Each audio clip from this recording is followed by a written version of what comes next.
$500 million spent on data and analytics, but still companies complain they can't get value from data. If you remember last week's survey, that was a big part of it.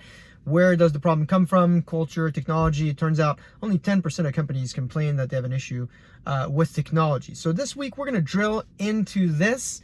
So welcome to the top 5 data, AI, and analytics posts of the week. Or this is the 60th edition of the CarCast, the data-driven CarCast, as my friend Merv Adrian likes to call this segment. This week, we're going to cover data strategies gone bad.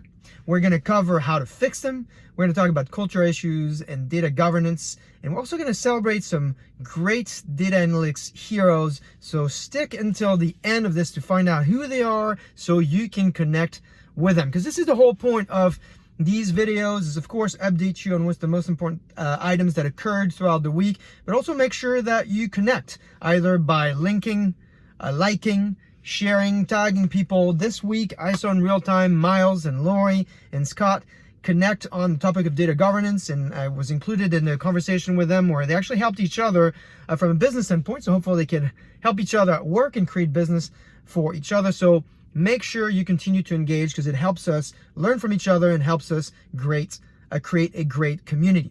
Our first resource of the week is from CFO.com about the cost of inefficient data strategies. I want to thank Krishna and Yasmin for writing and sharing it. Yasmin in it talks about the 3 dimensions you have to watch out for in order to protect against inefficient data strategies. What are those dimensions? Well, the first one is about risk, of course, ensuring security both at the individual and the corporate level for data access.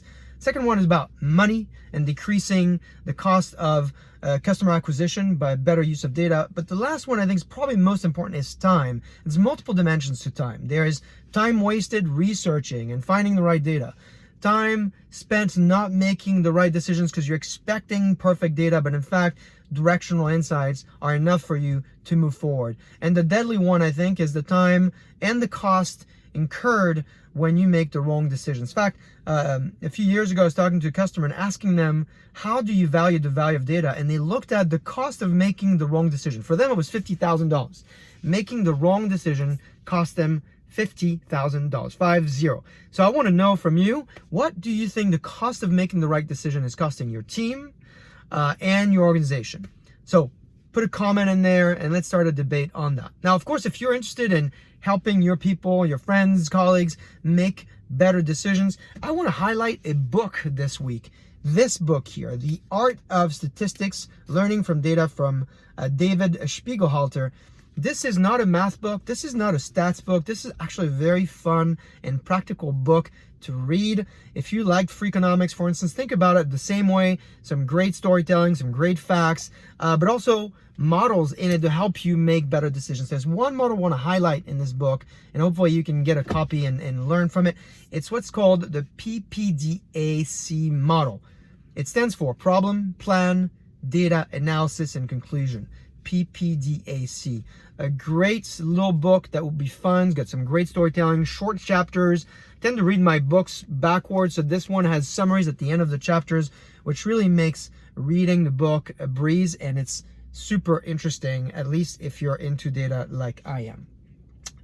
In fact, a big part of the PPDA model is the quality of data, which connects with one of the stats we talked about last week. If you remember, Gartner's research on the status of data governance, 75% of your data scientist productive time will be wasted finding, preparing, and integrating data sets through 2023. For another 3 years here, we're really struggling. And so here this week, we found a great piece on MIT Sloan Management Review that highlights the 5 steps that the best data governance programs use. What are they? The first one is principles. What is your framework to ask questions about the role of data and how you're managing it for your organization? Quality. What are the requirements for the data to make it usable? And what are the mechanisms you're using to assess that these requirements are met? 3 is about metadata and semantics. I think this is a well understood problem where you have to interpret, use the data, and here technologies like data catalogs, for instance, and tools data scientists use to understand data that's stored in the data lake are important. Accessibility, what are the processes you use to give access to data? while taking into account security and risk procedures. And then finally, lifecycle management, the production, retention, disposal of data on the basis of organizational or legal requirements. So thanks to Gregory and Vijay and Carol for sharing this in this week's great report. In fact, this model is about 10 years old, so it's just to tell you that we've been working on this for quite a long time, but it's great that now there's technology that can help us there. So we've talked about models for making better decisions. We've talked about how to build great data governance programs. Now let me talk about people and culture in particular. If you work as part of international teams, this next resource is going to be a great one for you. This is research from Erin Meyer, the author of Culture Map. Now prepare yourself to laugh, hopefully, maybe be a little bit mad, because a lot of the research is going to bring clarity to what's going on in your meetings. You know, often sometimes I say that the issue with communication is illusion that actually occurs, and you might have friction with your team. You think you said something and you don't understand why it's not well understood. Well, there's 7 dimensions to understanding issues with culture impact to how teams function. What are they? 1 is context, feedback, equality, decision-making, task, confrontations, time, and scheduling. I'll let you take a look at the resource. For me, the light turned on when I saw context, for instance, low and high context cultures. What are they? Also feedback. You know, the French are very different in the way we give feedback as opposed to US cultures. And I've been in this country for 20 years, and despite all that, I have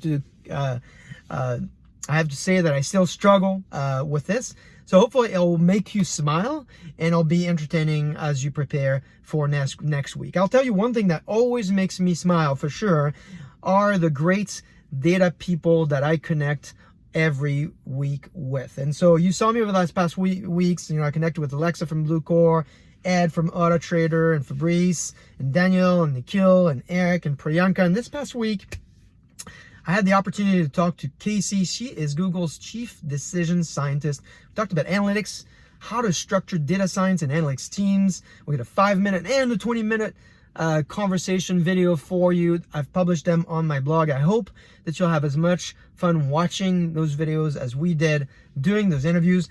That's really it for this week. I know it's a bit longer this week, but we had a lot to share. So as always, ping me if you think I forgot anything. Ping me if you want me to call out something in particular, and tag me on LinkedIn. And have a great week.